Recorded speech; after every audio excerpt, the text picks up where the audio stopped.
Bienvenidos a Terraplanistas Explain y a esta tercera entrega del origen de la vida. En el anterior capítulo estábamos viendo las diferencias entre coloides y biones, y es precisamente entre la no vida y la vida. Es decir, lo que observó Robert Brown al microscopio daba igual que fuera esterilizado y o procedente de materia inorgánica u orgánica.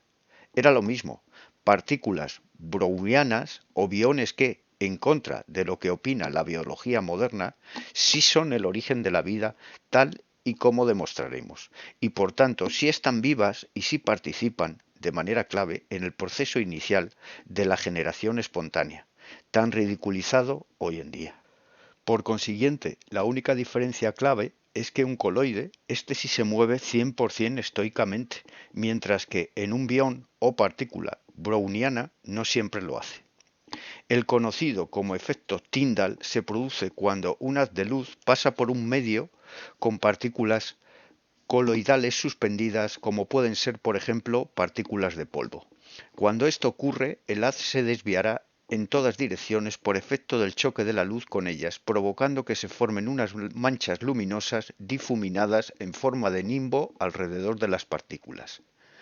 En una solución líquida, si la sustancia es soluble, no se formaría este halo de luz, ya que en el caso la luz no puede distinguir los átomos ionizados disueltos en el agua. Pero en el caso de un coloide, donde los átomos no están disueltos y separados unitariamente en forma de iones, sino que son clústeres de varios átomos unidos eléctricamente, entonces la luz sí colisionará contra ellos y sí se producirá un haz difuso producto del choque.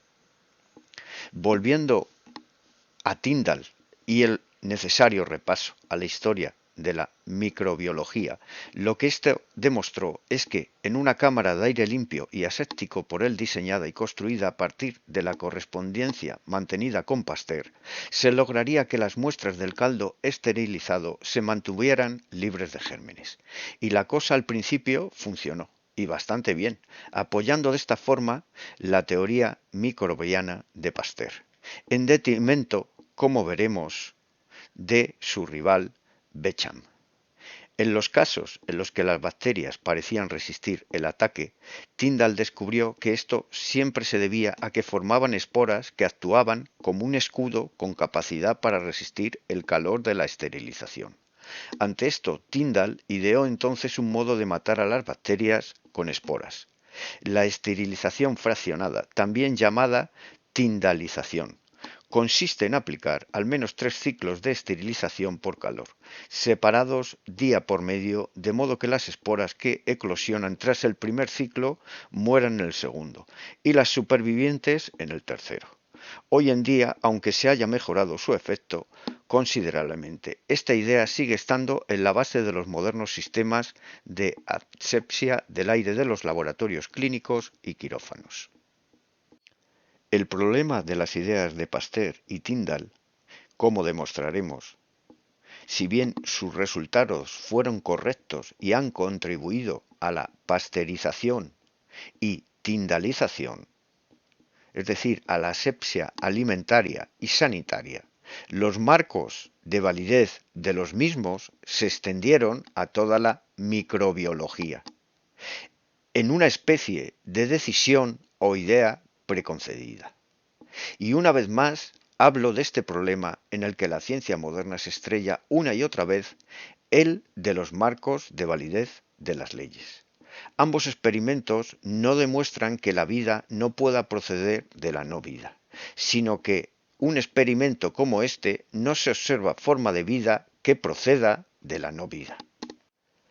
Pero eso es todo. Además, la cuestión sutil de dónde está o estaba el límite entre vida y no vida no era tan claro en ese momento, como tampoco lo es ahora, producto de tantos años de confusión creada por esta falsa visión materialista de la vida.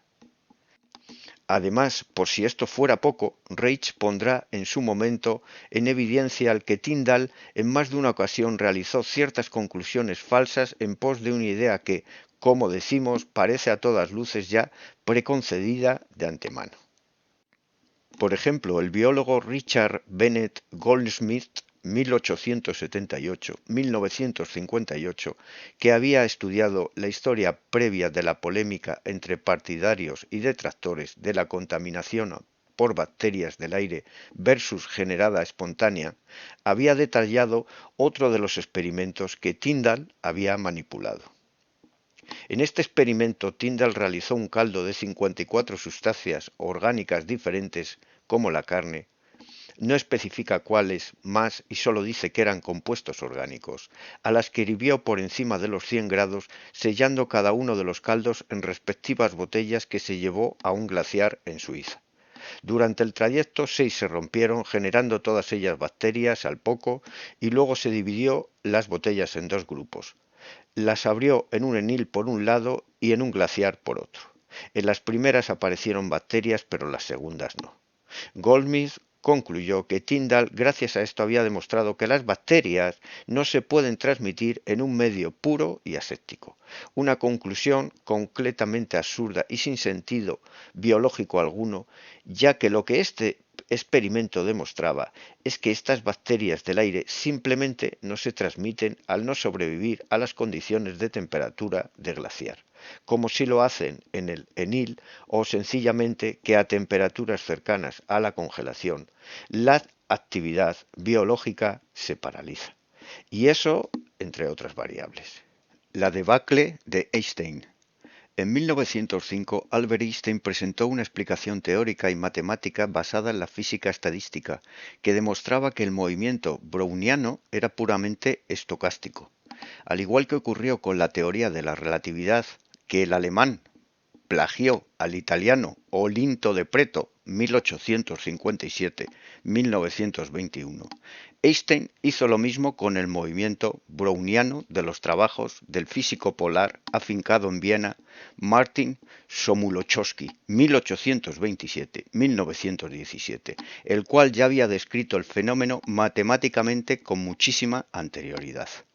Aunque esto sería otro tema, lo que Brown había observado según Einstein era el resultado del polen siendo movido térmicamente por moléculas de agua individuales, explicación que sirvió como prueba convincente de la existencia de los átomos y moléculas, y fue verificada experimentalmente por el físico Jean-Baptiste Perrin, 1870-1942. Perrin recibió el Premio Nobel de Física en 1926 por este trabajo sobre la estructura discontinua de la materia. La dirección de la fuerza del bombardeo atómico está cambiando constantemente y en diferentes momentos.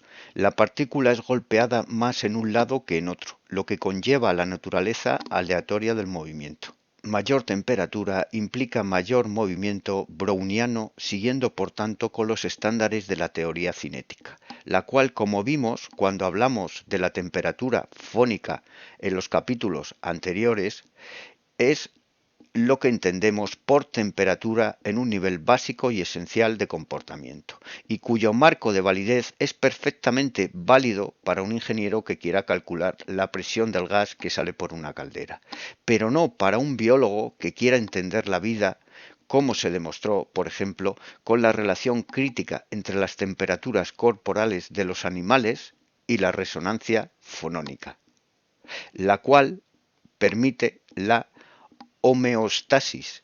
La homeostasis es un conjunto de fenómenos de autorregulación a partir de diferentes temperaturas internas propias de los diferentes tipos de seres vivos. Al mismo tiempo, cuando las partículas tenían menor masa, lógicamente estaban sometidas a mayor movimiento browniano y por consiguiente se movían más y más azarosamente. Esta conclusión de que dicho movimiento era puramente estocástico implicó indirectamente un carpetazo al estudio de la abiogénesis primaria. ¿Estaban en lo cierto Einstein y los materialistas? Una vez más hay que hablar aquí de los marcos de comprensión de la realidad.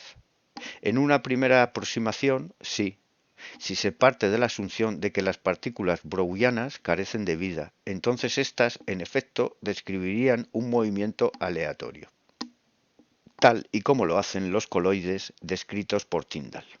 No hace falta ser muy inteligente para darse cuenta de que una rama caída de un árbol se mueve aleatoriamente cuando es arrastrada por un río, y el desarrollo teórico de este tipo de movimiento basado en la física estadística de Maxwell-Boltzmann, por aquel entonces una rama ya muy desarrollada, nos permitió realizar este tratamiento matemático que, entre otras cosas, ha conllevado el comprender mejor el ruido de una señal eléctrica o cómo funciona una osmosis inversa, entre otros muchos ejemplos.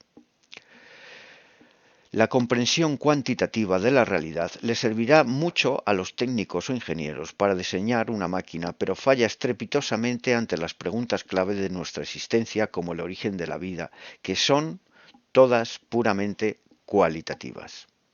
Cuando lo que se investiga es nada menos que el origen de la vida, aquí lo que entra en juego son las leyes sutiles de la energía etérica. Orgon para Reich. Y estas leyes son las que verdaderamente permiten diferenciar a los coloides de los biones, al azar de la manifestación de la conciencia.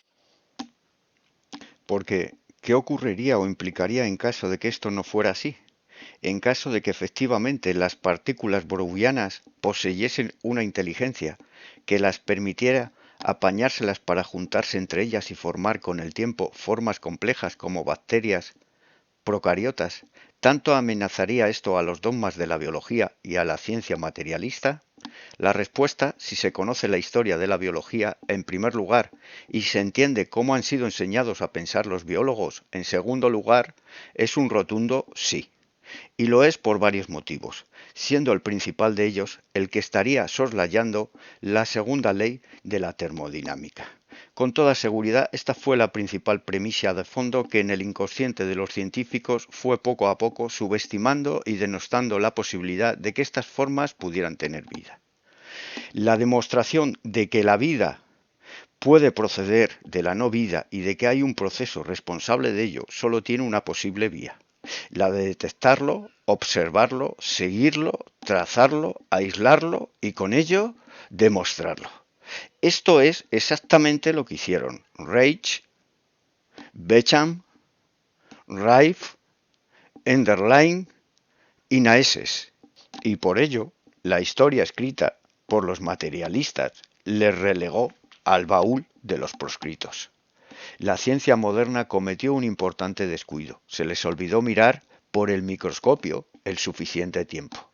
Estos grandes y sabios hombres sí lo hicieron. Realizaron los experimentos oportunos y observaron el comportamiento de la naturaleza pacientemente en su medio, alterándola lo mínimo e indispensable. Y con ello vieron lo que es evidente: el milagro de la vida. ¿Por qué los biólogos no ven en estas partículas como los ladrillos de la vida?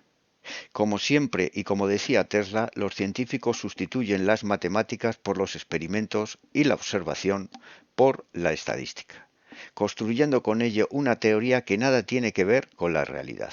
Curioso e irónico es el hecho de que, en los momentos clave de la historia y ante las preguntas fundamentales de nuestra existencia, la ciencia moderna o no aplica el método científico o no lo hizo correctamente. Porque si cuando uno se pasaba unas cuantas horas y días observando a las partículas detenidamente, efectivamente parecían tener una vida propia, una inteligencia propia, y formar por sí solas estructuras cada vez y más complejas, hasta llegar a formar protozoos como amebas, paramecios y vorticelas. Incluso organismos unicelulares eucariotas complejos como las amebas. Sí, incluso eso. Algunos pensarán que esto es imposible. Los biólogos no pueden estar tan equivocados ni tan despistados. ¿Por qué no lo vieron y las etiquetaron, como de hecho las siguen etiquetando hoy en día en miles de papers y artículos científicos como partículas sin vida? ¿Por qué se siguen definiendo como un mero detalle sin importancia para el desarrollo de la vida y son descritas como escollos y detritus celulares de bacterias que luego, a modo de diminutos obstáculos, solo incordian a estas en su deambular? Lo primero que hay que decir es que en parte tiene su excusa, ya que dichas partículas se encuentran en el límite óptico de la luz visible. Pocos microscopios en la época de Reich y en las anteriores poseían primero la amplificación imprescindible de unos 4000 aumentos y segundo la calidad óptica necesaria a dicha potencia para que de este modo se pudieran realizar la trazabilidad de estas diminutas partículas. Además de ser un proceso cansado y tedioso, la exposición prolongada del ojo a la luz durante tantas horas también daña la vista, en especial cuando, como veremos, había que esperar en algunos casos varios días para que éstas pudieran empezar a observar cómo las primeras bacterias aparecían formadas a partir de estas diminutas partículas y viceversa. Y es muy probable que muchos nombres anónimos que quizás jamás lleguemos a conocer también llegaron a observar el nacimiento de la vida a partir de estas partículas diminutas. Por ejemplo, en 1924, un médico inglés llamado R. G. Canty ya había detectado y filmado el movimiento ameboidal de las células tumorales y los biones que las circundaban. Por lo tanto, en caso de que estas partículas pudieran tener comportamientos inteligentes que, de alguna manera, soslayasen el segundo principio de la termodinámica, la pregunta que surgiría ahora sería evidente. ¿Qué tipo de energía no descrita a partir de los principios entrópicos conocidos por la física sería la responsable de impulsarlos? La respuesta es obvia a estas alturas: el éter que llena el vacío del universo. La búsqueda del éter no fue un tema zanjado ipso facto como los físicos creen en el año 1887, gracias al resultado negativo del experimento de Michelson-Morley. Ya vimos, gracias a los trabajos de Dayton Miller, de la tramposa falsedad del mismo. Pero aparte de estas investigaciones interferométricas en las que estuvieron involucradas las élites académicas del momento, particularmente en el campo de la naciente astrofísica moderna, ni Tesla ni muchos de los físicos experimentales más de base hicieron mucho caso a este enunciado y siguieron publicando sus trabajos dando por hecho la existencia del éter.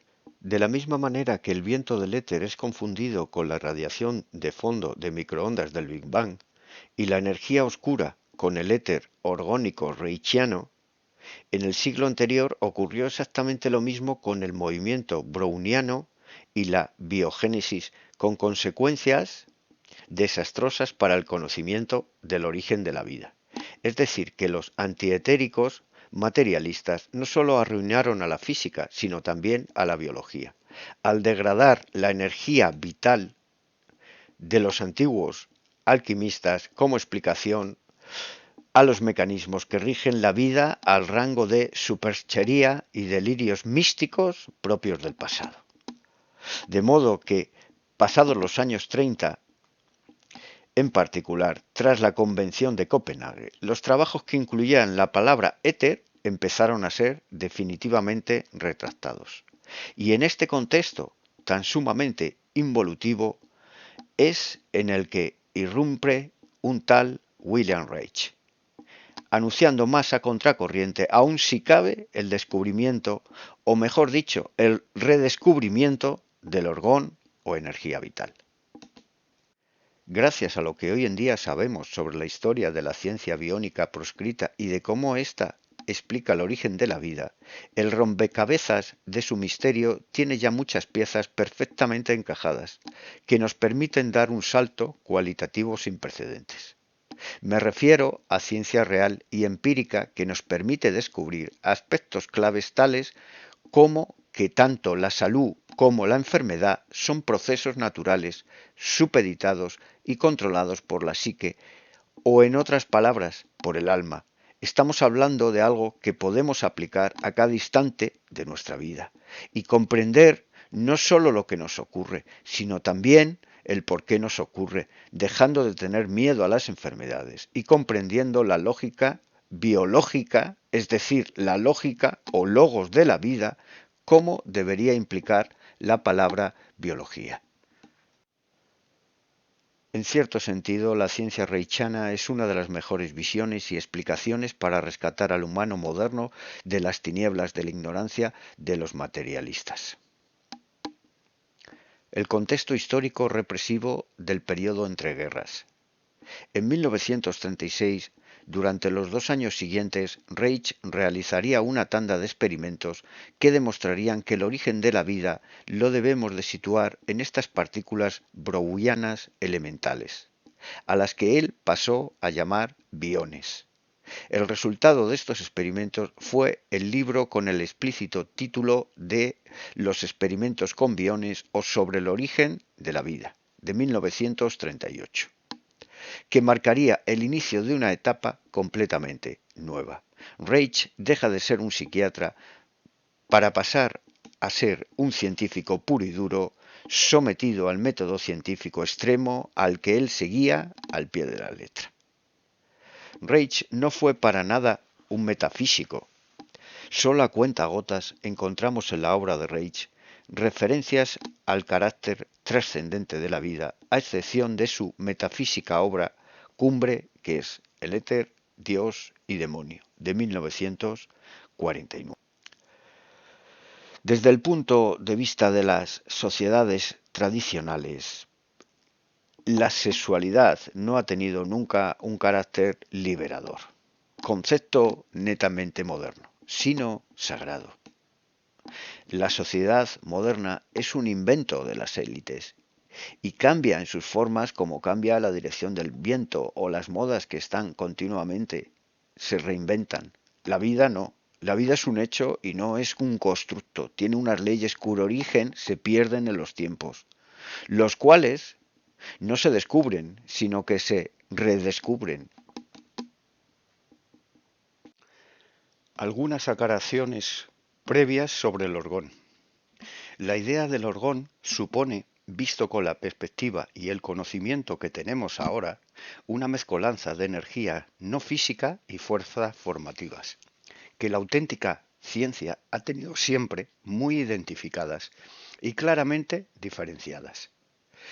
De manera necesariamente bastante resumida, detallaremos que las fuerzas formativas que dan lugar a lo que nosotros entendemos por materia, el orgón por un lado y el dor reichiano por otro, se desencadenan a partir de 4 estructuras fundamentales que hemos hablado siempre sobre ellas: el fuego, la tierra, el agua y el aire. Estos 4 principios físicos, asimismo, han sido identificados con 4 éteres sutiles diferentes, pertenecientes cada uno de ellos a 4 fuerzas formativas respectivamente, a las que la historia y la ciencia moderna, con el simplismo y ceguera de miras que tanto las caracteriza, les atribuyen un carácter meramente metafórico. Constructos protocientíficos que los antiguos elucubraron para buena parte tratar de explicar el mundo natural. Reich, como veremos a partir de su observación empírica, las englobó, mezcló y en numerosas ocasiones también las confundió. Su obra cumbre, Cosmic Superimposición, es un resumen expresado en muy modernas y científicas palabras de su época de lo que desde siempre se ha sabido: que la conciencia da lugar a la materia y no al revés. En otras palabras, la geometría formal y la mente formativa en un plano más elevado precede a la energía etérica, y esta energía etérica en un eslabón inferior al anterior precede a la materia. Por consiguiente, la forma humana está definida antes que las energías etéricas, que Reich identifica como orgón, y las precede para que, más adelante, den forma y lugar a un nuevo ser. una nueva manifestación de esa conciencia a imagen fractal de la misma.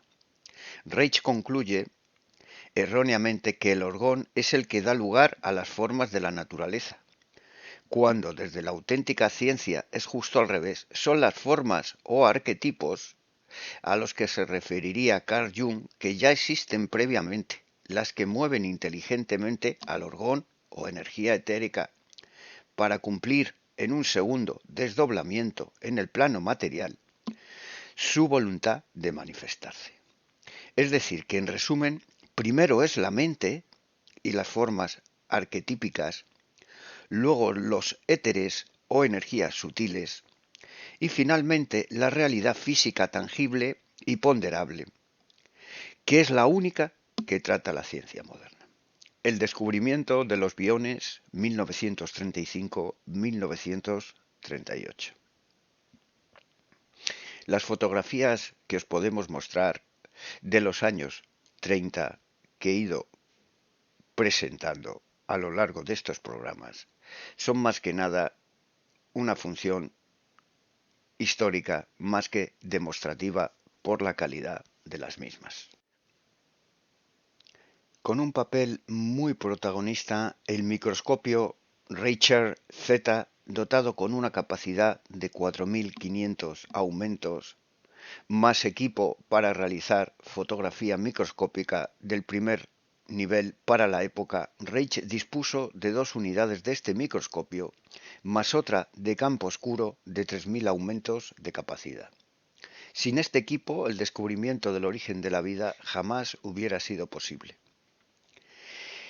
El campo oscuro es un tipo de microscopía que, por el hecho de realizarse sobre una placa opaca que provoca que la luz salga dispersada por los bordes de los objetos que haya en su camino, aumenta mucho el contraste si se la compara con la normal de campo claro, lo cual permite observar con mayor detalle las formas de vida más pequeñas, es decir, los biones, y con ello realizar una mejor trazabilidad de las bacterias y microorganismos cuando son sometidos a tinción de Gram. La sorpresa que se llevó Reich al ver este regalo de la vida que le ponía delante no puede ser descrita con palabras. La vida le había regalado la mejor excusa para lanzarse a un meticuloso y al mismo tiempo intuitivo estudio de estas partículas sin vida aparente que en su intuición sospechaba que eran mucho más de lo que los científicos creían por aquel entonces. En el arranque de la década de los años 40, Reich había podido cumplir su objetivo de dedicarse a la investigación de base, ya que desde hacía poco empezaba a vivir de sus publicaciones. De esta forma pudo contratar y mantener a partir de ahora a un mínimo de equipo siempre variable de personal que le acompañaría hasta su muerte. Partió de la base de que el símbolo de orgón, Tekadere, es decir, tensión, carga, descarga, relajación, tendría que representar un principio universal que describía el comportamiento no sólo de lo psicosomático, como lo había concedido hasta el momento, sino ahora también de todo lo biológico. Es decir, que todas las funciones vegetativas, tanto el macrocosmos como ahora el microcosmos, podían regirse y seguir ese mismo y único principio. Por tanto, la nueva hipótesis de base que lanzó Reich es que la fórmula Orgón-Tekadere de su etapa psicoanalítica pasaba a ser ahora idéntica a la fórmula de la vida de cualquier forma de vida. Reich vio en Tekadere, por tanto, un fractal, la fuente simbólica y arquetípica de conocimiento que le inspirará hasta su muerte. La vida suponía un equilibrio entre la tensión superficial y la expansión interna, y como resultado de esta interacción entre fuerzas duales opuestas y complementarias, aparecían todas las formas mórficas que ésta podía adaptar. En lo primero en que reparó Reich es en el hecho de que, cuando este equilibrio se rompía, las bacterias se desintegraban en estos biones, y cuando este hecho ocurría, lo hacía de 2 formas muy concretas. La primera y la más común, aunque no menos importante, es que la bacteria, poco antes de morir, se deshacía en forma de biones, llegando a albergar en su interior hasta varios centenares en función del tamaño de la misma. Desde este punto de vista, debemos imaginarnos a la bacteria ahora como una cista o bolsa en donde su pared celular pasaría a ser el contorno de la bolsa de biones. Se empezaba por unos pocos biones hasta llenarla completamente, y cuando la bacteria rebosaba de estos, la pared celular se rompía por un punto desde el cual los biones salían lentamente de su interior en fila en una especie de procesión.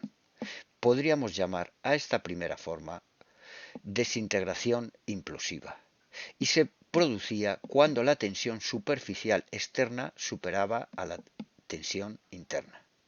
Esta era, como decimos, la forma más común de muerte bacteriana y posterior conversión en biones. La segunda, y un poco menos habitual que la anterior, la observó en los casos donde estos biones parecían desprenderse de las células, y como dato totalmente contradictoria con la teoría microbiana biogénica, en este caso segundo, también de la materia inorgánica.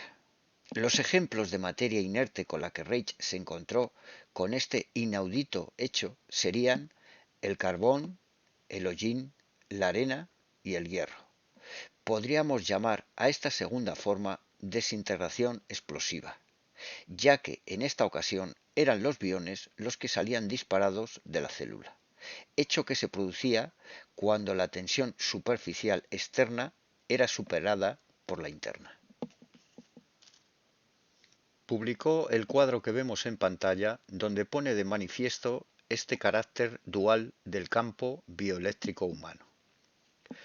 Por lo tanto, habría que empezar a ver con ello a ambos movimientos, implosivo y expansivo, como dos fases de una única unidad fundamental, constituyendo una pulsación vital unificada. En palabras más entendedoras, el ciclo implosivo y expansivo era un único ciclo manifestándose en forma bifásica, sin patocotonía y vagotonía, cada una de ellas impulsada y controlada por el sistema nervioso correspondiente, por el simpático y parasimpático. Había que pasarse muchas horas mirando por el microscopio para percatarse que eran varias las distintas formas arquetípicas que podían asumir estas vesículas con el paso del tiempo, de cara a volver a dar lugar con ello a amebas, paramecios y vorticelas. La complejidad era notable y el ciclo de las formas que podían adoptar los biones, todavía hoy, a pesar de lo que se ha investigado y ampliaron Enderlein y Naesses, no está ni mucho menos cerrado. Después de los experimentos con materia viva, Reich decidió extender en este momento el estudio al mundo inorgánico, sin saber conscientemente que con ello iba a destruir el pilar fundamental de la biogénesis. El preparado número 1 contenía arena disuelta en agua. Observando las partículas brownianas desprendidas de la arena, todavía no las llamaba plenamente biones por ahora, ya que para él los biones tenían que tener un origen solamente orgánico, se percató de que se formaban por sí solas estructuras estriadas constituidas de partículas brownianas, que sospechosamente eran idénticas a las que flotaban libres. Estas estrías parecían estirarse y contraerse, lo cual era totalmente inaudito. Sucesivas observaciones no arrojaban duda, el cúmulo de tierra estriado se movía orgánicamente, y después de 7 días la cantidad de formas acanaladas que podíamos ver en los límites de los cristales de arena era ya muy considerable. Estas estructuras podían rotar sobre sí mismas, estirarse y contraerse, y finalmente flexionarse. Reich las bautizó a estas estructuras sorprendentemente vivas como plasmoides. Cuando pasó una corriente eléctrica de 1 mA a través del preparado, las vesículas se movieron más rápidamente hacia el cátodo, determinando por tanto que eran cargadas positivamente. a diferencia de la carga de los biones orgánicos del preparado número 8 que lo hacían al ánodo. Para asegurarse de este hecho, invirtió la polaridad comprobando que el movimiento de las vesículas también lo hacía. Para añadir más leña al fuego del sorprendente resultado obtenido de estas partículas brouwianas inorgánicas, reaccionaban a las tindaciones de Gram, señal inequívoca de que se trataban de formas de vida. La corriente sin duda afectaba a este movimiento descrito que parecía a todas luces poseer una inteligencia propia. Por tanto, Reich había observado dos comportamientos. 1. Desintegración vesicular de biones por implosión de fibras de plantas en tejidos orgánicos. Estos siempre estaban cargados negativamente. 2. Autoestructuración de partículas brouwianas, futuros biones, desprendidas de cristales de tierra inorgánicos, que proseguía con la formación de estructuras tubulares de estas vesículas que parecían moverse inteligentemente. Estas siempre estaban cargadas positivamente. Por consiguiente, tanto por un lado los biones obtenidos de materia orgánica en el preparado número 8, como las partículas brouwianas inteligentes y con capacidad para formar cúmulos estriados que se estiraban y encogían del preparado número 1, eran exactamente lo mismo, partículas inteligentes que parecían dar lugar a formas de vida compleja, solamente diferenciadas por el signo de su carga eléctrica, si su origen era orgánico por implosión o inorgánico por desprendimiento. Teniendo por tanto en cuenta este signo de la carga eléctrica, Reich estimó que era un buen momento para disolver ambos preparados, tierra y césped, en un medio más ácido, rico en cargas positivas, como el cloruro de potasio, para observar si por este hecho el medio ácido era capaz de alterar aún más este proceso. Es decir, un aumento del desprendimiento de vesículas de los cristales de tierra y césped producto del aumento de la presión exterior provocaba por el medio más ácido y por consiguiente una autoorganización más rápida si ésta se comparaba con el proceso estándar. Preparó por tanto una disolución de cloruro de potasio y efectivamente eso fue lo que ocurrió. De cara a intentar hacer que estas estructuras pudieran ser más complejas, Reich pensó en usar un agente aglutinante como la gelatina. Y al cabo de 2 días se empezaron a formar estructuras más complejas y cohesionadas. Reich las llamó pseudoamebas. ¿Cómo? ¿Amebas vivas generadas a partir de arena inerte? Por si esto fuera poco, lo bueno estaba por venir. Aquí lo vamos a dejar y en el próximo capítulo del origen de la vida comenzaremos con el primer gran encuentro con lo inesperado. Muchas gracias por escucharme y hasta pronto.